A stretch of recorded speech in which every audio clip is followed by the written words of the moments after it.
चलिए, तो पहला जो मैं बता रहा था वो है ऑर्गेनिक एनालॉजी के माध्यम से उन्होंने बताया किस प्रकार से सोसाइटी इवॉल्व होती है।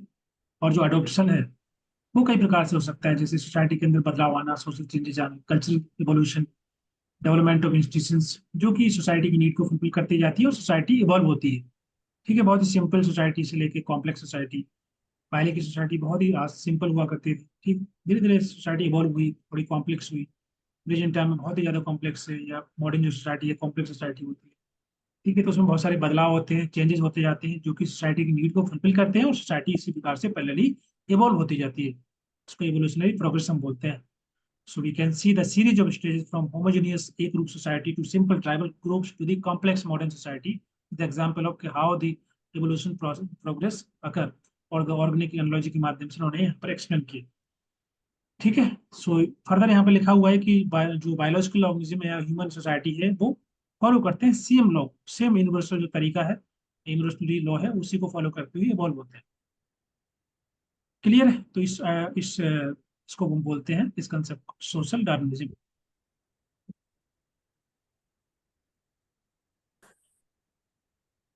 Next question. म्यूट कर लीजिए आप लोग और वीडियो बंद कर लीजिए। मतलब यहाँ पोछा मार दे भाई।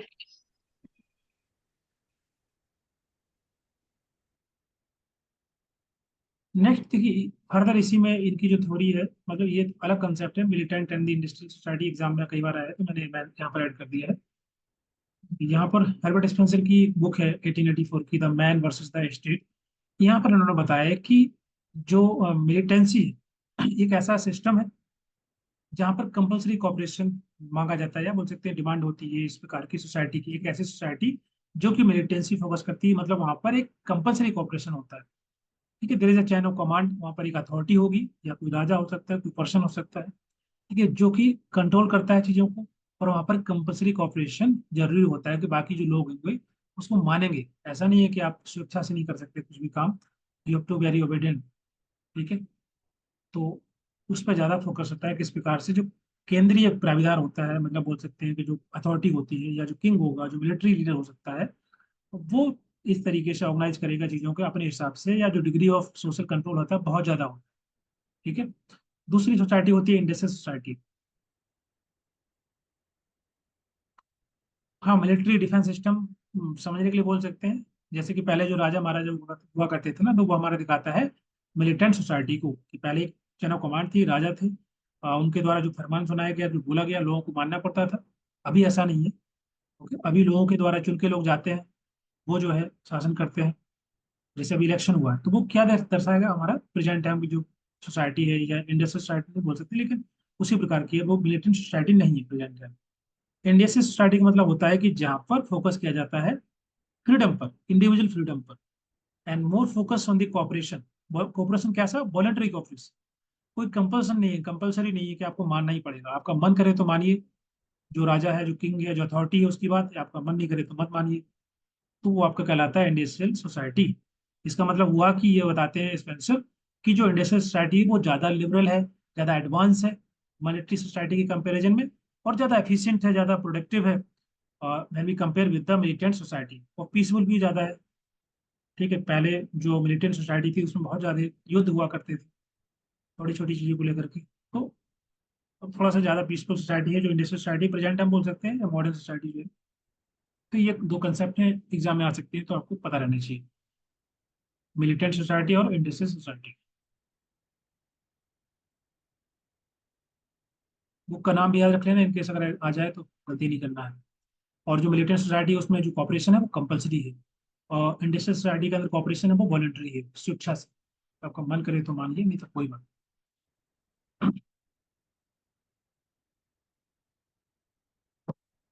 आगे बढ़े। नेक्स्ट थ्योरी है साइको सोशल डेवलपमेंट थ्योरी, इसको बोलते हैं मनोसामाजिक विकास का सिद्धांत।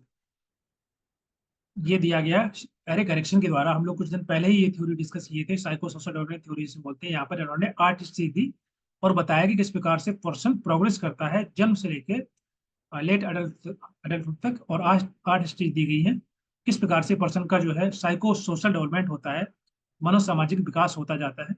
और हर एक स्टेज के अंदर कोई ना कोई कंफ्लिक्ट अराइज होता है, अगर उसको सही तरीके से रिजॉल्व कर पाता है तो एक बहुत ही हेल्दी साइको सोशल डेवलपमेंट हो पाता है किसी पर्सन का। ठीक है, तो ये डिफरेंट स्टेज दी गई है। इन्फेंसी है, अर्ली चाइल्डहुड है, प्री स्कूल है। हर स्टेज के अंदर कोई ना कोई एक वर्च्यू डेवलप होता है। जैसे पहले स्टेज के अंदर आपका बुक डेवलप होगा, दूसरी स्टेज के अंदर बिल डेवलप होती है। बच्चा जो खुद कोशिश करता है, खुद असर्टिव होता है, इंडिपेंडेंट चाहता है, अपने अपने हिसाब से चीजों को करना चाहता है, उसको बोलते हैं बिल। तो बिल कब डेवलप डेवलप होगी? जब उसको ऑटोनॉमी मिलेगी इस स्टेज के अंदर, जब वो कुछ करना चाहता है, पेरेंट्स को सपोर्ट करेंगे, बजाय कि हर चीज। कभी कभी होता है कि पेरेंट्स जो है बच्चों को ज्यादा कुछ काम करने देते नहीं है, खुद करना चाहते हैं बच्चे। तो वो जो एक काइंड ऑफ गलत तरीका होता है, क्योंकि अदरवाइज फ्यूचर में उनको डाउट होगा, उनको लगेगा कि हम खुद खुद काम नहीं कर सकते, हमको कुछ सपोर्ट की जरूरत है। तो अगर उनको ऑटोनॉमी मिलेगी इस स्टेज के अंदर, तो उनके अंदर विल डेवलप होगा, जो वर्च्यू डेवलप होगा, फ्यूचर में वो खुद एक्शन ले पाएंगे, खुद इंडिपेंडेंट होंगे, सक्सीड कर पाएंगे, ऑटोनॉमी उनके पास होगी, भरोसा होगा, कॉन्फिडेंस होगा अपने कामों पर, एक्शन पर। तो ये जो है, अदरवाइज उनके अंदर सेम एक डाउट हमेशा रहेगा कि I don't know, maybe they are not able to do sometimes, because parents अब काम नहीं करेंगे तो फिर उनको खुद करना पड़ेगा और डर लगेगा उनको। तो इसलिए पेरेंट्स को पहले ऑटोनॉमी देनी चाहिए बच्चों को, शुरुआत में ही मदद करनी चाहिए उनकी, ताकि वो खुद डिसीजन ले पाए। नेक्स्ट है प्री स्कूल। इसी प्रकार से बाकी स्टेजेस हैं, अगर आप चाहिए तो मैं एक्सप्लेन कर देता हूँ, बाकी आप लोगों ने पढ़ा होगा, मैंने बताया हुआ था, कई बार डिस्कस किया। स्कूल स्टेज के अंदर जिसको बोलते हैं इंडस्ट्री वर्सेस इन्फ्लुएंटी। इंडस्ट्री मतलब होता है कि मेहनती या काम करना, कोई भी एक्टिविटी परफॉर्म करना। तो वर्ची डेवलप होता है कॉम्पिटेंसी का। अगर बेहतर तरीके से एक स्टूडेंट है, पढ़ने में अच्छा है, कोई हो उसकी हॉबी भी है, क्रिकेट खेलता है, कोई भी स्पोर्ट्स एक्टिविटी करता है, बाकी चीजों में भी अच्छा है, इसका मतलब क्या है? तो वो इंडस्ट्रियस है। इंडस्ट्रीज का मतलब केवल स्टडी से नहीं होता है, इसका मतलब होता है काम से। कोई भी वर्क है उसमें ज्यादा मेहनत करना, काम करना, उसको अचीव करना, स्कूल में सोशल इंटरेक्शन के माध्यम से, that is called is industrious. तो उसके अंदर कॉम्पिटेंस डेवलप होती है फ्यूचर में। वो ये जो अगर बच्चे उसके अंदर रहेगा तो बाकी के रोल सही से निभा पाएगा, बेहतर तरीके से काम कर पाएगा। एडल्ट स्टेज आता है आपका 12 से 18 साल, जिसको बोलते हैं identity versus role confusion. Identity का मतलब क्या होता है कि इस स्टेज के अंदर जब बच्चे की उम्र 12 साल से 18 साल के बीच में होती है, तो वो डिफरेंट आइडेंटिटी अपने आप को डेवलप करना शुरू करता है, डिफरेंट रोल करता है। एक बच्चे का जो है कई प्रकार के रोल हो सकते हैं, घर के अंदर, घर के बाहर, बहुत सारे, भाई हो सकता है, किसी का सन हो सकता है, और एक स्टूडेंट भी हो सकता है, एक ही पर्सन। ठीक है, तो ये बहुत सारे रोल होते हैं वो निभा पाता है। कुछ लोग ऐसे होते हैं कि एक ही काम कर पाते हैं। तो मल्टीपल रोल निभाना, मल्टीपल आइडेंटिटी को डेवलप करना, उसको एक्सप्लोर करना, ये इसके माध्यम से उसके अंदर सेंस ऑफ आइडेंटिटी डेवलप होती है। अगर इनकेस आइडेंटिटी डेवलप नहीं होगी तो रोल कंफ्यूजन उसके हमेशा रहता है, उसको नहीं पता रहेगा कि करना क्या है, ना तो अकेडमिकली, ना ही पर्सनली, या किसी भी रूप में आप देख सकते हैं। काइंड ऑफ उसके अंदर इनस्टेबिलिटी रहेगी। इसी प्रकार से यंग अडल्टहुड है, ये आपका इंटीमेसी वर्सेस आइसोलेशन होता है। इसके अंदर वर्च्यू जो डेवलप होता है, जो लक्षण, जो गुण डेवलप होता है, वो होता है लव का, प्रेम का। ठीक है, अगर उसके अंदर जो है इस स्टेज के अंदर बेहतर तरीके से पहले वाली स्टेज सही से परफॉर्म की होगी ना, आइडेंटिटी डेवलप होगी, तो फर्दर वो आगे वाली स्टेज को सही से परफॉर्म करेगा और इंटीमेसी डेवलप कर पाएगा। इंटीमेसी का मतलब होता है कि इमोशनल इंटीमेसी, फिजिकल इंटीमेसी, सभी प्रकार का एक रिश्ते बेहतर बनाना। अडल्ट जो यंग रिलेशनशिप होते हैं, फ्रेंड्स जैसे फ्रेंड बनाना, बहुत सारे दोस्त बनाना, बाकी लोगों से अच्छे रिश्ते बनाना, जैसे टीचर है, जहाँ पर भी आप काम कर रहे हैं, जॉब कर रहे हैं, सभी के साथ बेहतर रिश्ते बनाना, डेवलप करना, सक्सेसफुल रिलेशनशिप बिल्डअप करना, ये आपका आता है इंटीमेसी के अंदर। Otherwise some kind of isolation feel होता है, अगर सही से आप बेहतर रिश्ते नहीं बनाएंगे, आइसोलेशन रहेगा, लोनलीनेस रहेगा। These are the some the result. तो इस स्टेज के अंदर वर्च्यू जो डेवलप होता है वो होता है लव। नेक्स्ट है middle adult, 40 to 65, generativity versus stagnation. एक दो तीन ठीक है, अभी दिखा देते हैं। जेनेटिविटी का मतलब क्या होता है? इसके अंदर वर्च्यू डेवलप होता है केयर का। जैसे कि इस स्टेज के अंदर जो है लोगों की शादी हो जाती है, बच्चे होते हैं, तो बच्चों की पढ़ाई लिखाई देखते हैं, उनकी केयर करना, नर्सरिंग करना, पैसे कमाना, जॉब करना। तो बहुत सारी एक्टिविटी करते हैं पर्सन लोग जो है। तो उनके अंदर एक जेनेटिविटी डेवलप होती जाती है कि वो शायद कुछ अच्छा काम कर रहे हैं, बेहतर काम कर रहे हैं फैमिली के लिए। ठीक है, तो केयर डेवलप होता है वर्च्यूज के अंदर। अदरवाइज ये काइंड ऑफ स्टेगनेशन मतलब होता है रुकावट। लाइफ में कभी कभी ऐसा लगता है ना, जीवन जो है थम सा गया है, बिकॉज कुछ काम ही नहीं कर रहे हैं, ना तो अपने लिए कुछ कर रहे हैं, ना फैमिली के लिए काम कर रहे हैं, ना अगर शादी हो गई तो बच्चों के लिए, ये सभी चीजें। तो रुकावट सी महसूस होती है कभी कभी लोगों को।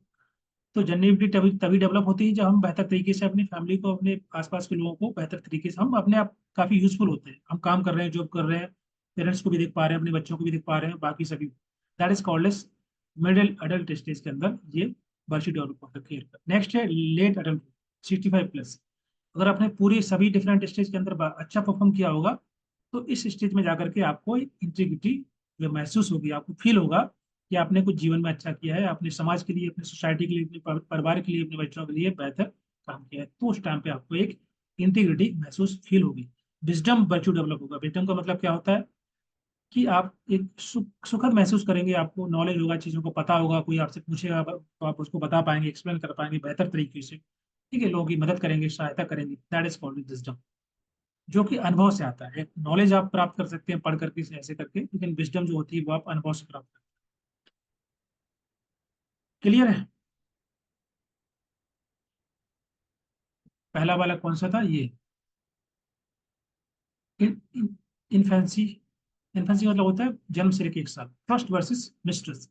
अगर देखिए इस स्टेज के अंदर जो है primary care, specially mother father है, अगर बच्चे की सही तरीके से केयर करेंगे ना, उसको प्रॉपर नर्चरिंग करेंगे, फूड प्रोवाइड करेंगे टाइम से, जो भी उसका फूड है, तो उसके अंदर एक ट्रस्ट डेवलप होता है दूसरे पर्सन के प्रति, क्योंकि पहला इंसान जो कांटेक्ट में होता है बच्चे के, वो मदर होती है या फादर होते हैं।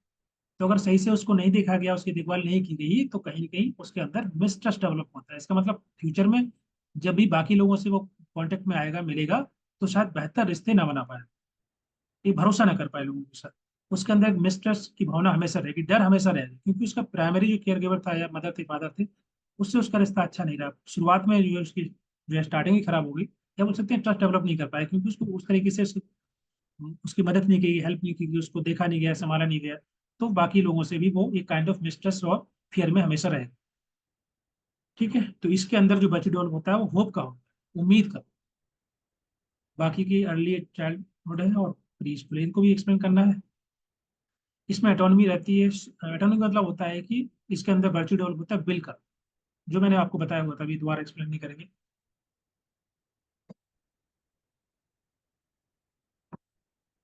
आगे बढ़े। देखो वैसे ये इतना डिटेल में आता नहीं, जितने क्वेश्चन मैंने देखे हैं पिछले 5-6 सालों की, उसमें जनरली यस कुछ सर, यस सर, आगे बढ़ो। ये आता है कि साइको सोशल डेवलपमेंट थ्योरी क्या है, किसके द्वारा दी गई, कितने स्टेजेस हैं। इनकेस अगर इसमें आ जाएगा तो थोड़ा आपको आइडिया रहेगा। आप जैसे मान लीजिए यहाँ लिखा है, अगर उसमें इनके एज के हिसाब से दे दिया 40 to 65, तो आपको पता है कि 40 to 65 में तो स्कूल एज होता नहीं है, ना ही एडolescent एज होता है, तो बाकी दो ही स्टेज बची है। तो ऑप्शन को आप देख करके एलिमिनेट कर सकते हैं, इतना अंडरस्टैंडिंग आपकी डेवलप हो जाएगी अगर आप एक पूरा देख लेंगे अच्छे से। ठीक है, हर चीज को रटने की जरूरत नहीं होती है, वो क्वेश्चन ऐसे आते हैं कि आप आसानी से लगा पाएंगे। नेक्स्ट है सीक्वेंस में आ जाता है। सीक्वेंस तो इजी है, बहुत आसान है।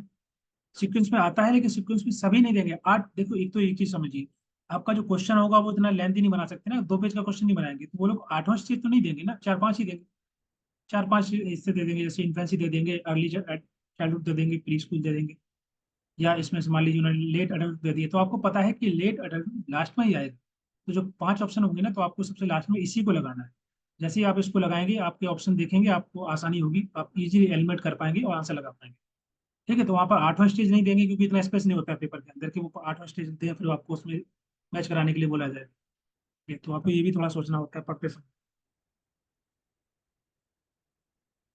नेक्स्ट है हिरार्की ऑफ नीड। ये जो कि अब्राहम मैस्लो के द्वारा दी गई थ्योरी, इसको बोलते हैं हिरार्की ऑफ नीड। ठीक है, यहाँ पर कुछ सीरीज ऑफ ह्यूमन नीड्स होती हैं जो कि अरेंज की गई है हिरार्की ऑर्डर में। और मैस्लो बताते हैं कि हर एक इंडिविजुअल जो है मोटिवेटेड होता है कि उसकी जो नीड है, बेसिक नीड है, वो फुलफिल हो, इससे पहले कि आगे वाली या हायर स्टेज के अंदर वो जाए। ठीक है, तो एक पिरामिड के रूप में दर्शाया जाता है इसको, हिरार्की ऑफ नीड को, जिसमें जो फंडामेंटल नीड होती है वो शुरुआती स्टेज की होती है, इसको बोलते हैं फिजियोलॉजिकल नीड्स, जिसको बोलते हैं रोटी कपड़ा और मकान। जो बेसिक नीड हमारी होती है वो दिखाती है फिजियोलॉजिकल नीड्स। दूसरी होती है safety and security need. Safety security के अंदर क्या आता है? Individual seeking for the safety and security, अपने आप को बचाना, प्रोटेक्ट करना। ठीक है, फिजिकल वेलबींग, फाइनेंशियल सिक्योरिटी, ये सभी आपके सेफ्टी नीड के अंदर आते हैं। ये पेपर 1 में भी होगा, बस यहाँ पर आप रिवाइज कर लीजिए। तीसरा है आपका लव एंड बिलोंगनेस। इसका मतलब होता है कि जैसे हम सेफ्टी सिक्योरिटी इंश्योर कर लेते हैं, तो हमको फिर सोशल, एक काइंड ऑफ सोशल नीड होती है, that is emerge like emotional relationship, belongingness, friendship, romantic relationship, family connection, social groups, ये सब आपके आते हैं तीसरे स्टेज। ठीक है, नेक्स्ट आता है स्टीम नीड। स्टीम दो प्रकार की हो सकती है, होता है खुद से, मतलब जैसे कि सेल्फ डिग्निटी है, अचीवमेंट है, मास्टरी, इंडिपेंडेंस। दूसरा होता है अपना स्टेटस, प्रेस्टीज, समाज से रिस्पेक्ट मिलना, रेपुटेशन मिलना, रिस्पेक्ट मिलना, वो आपका स्टीम नीड का अंदर आ जाता है। और लास्ट होता है सेल्फ एक्सप्रेशन। इसका मतलब होता है कि टॉप हायरार्की ऑफ नीड होती है। जब बाकी की नीड फुलफिल हो जाती है, तो फिर हमारा फोकस होता है कि जो हम लोगों की हेल्प करें, मदद करें, समस्या को सॉल्व करें या अपना पर्सनल ग्रोथ पर फोकस करें। ओके, पर्सनल गोल कैसे अचीव करना है, क्रिएटिव एक्टिविटी करना, एक सेल्फ फुलफिलिंग एक्टिविटी करना ताकि लोगों का भला हो, समाज का भी उसमें भला हो, that is called as self actualization. और ये स्टेज कभी खत्म नहीं होती क्योंकि पूरा पूर्ण रूप से कोई भी इस स्टेज में पा नहीं सकता।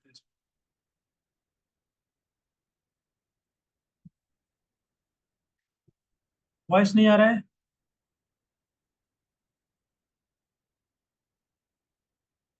मैंने बताया स्टीम नीड और सेल्फ एक्चुएशन नीड, इसका मतलब होता है कि टॉप हिरार्की है। वॉइस कट हो रहा है। अपने आप के पोटेंशियल को समझना, रियलाइज करना, सेल्फ फुलफिलिंग और पर्सनल ग्रोथ पे फोकस करना, पीक एक्सपीरियंस को फोकस करना। आवाज नहीं आ रही अभी?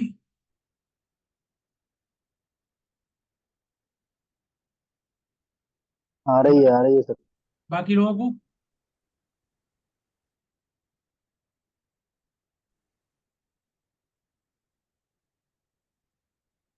जल्दी से आंसर दीजिए, we have very limited time. आ रही है? समटाइम्स ब्रेक हो रहा है, ओके। एक्चुअली हो सकता है लैपटॉप हैंग कर रहा है ना, तो शायद वो बीच में रुक जाता होगा। आई डोंट नो, गर्मी इतनी है वो लैपटॉप हीट कर रहा है। चलिए, तो ये पांचों नीड जो है ब्रेक हो रही है अभी भी। तो ये मैस्लो हिरार्की ऑफ नीड में पांचों ही आई, गई फिर से कहाँ चली गई है बस।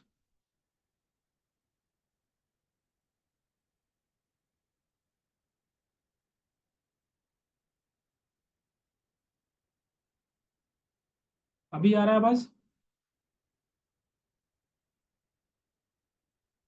हाँ सर, नहीं आ रही है। इस सबको नहीं आ रही क्या बस?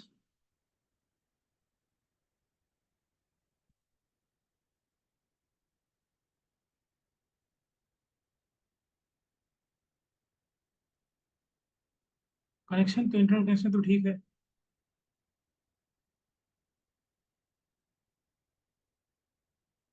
अभी आ रही है आवाज?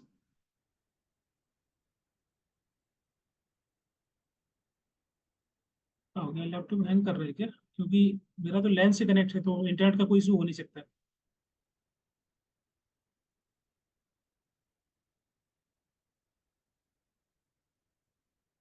कैसे हो रहा है यार? अभी ठीक है?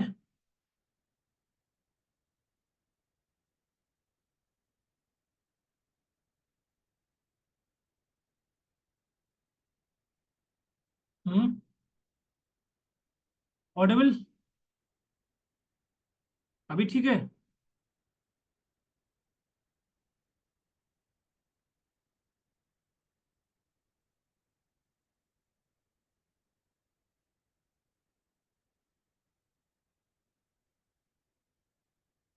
बोलिए।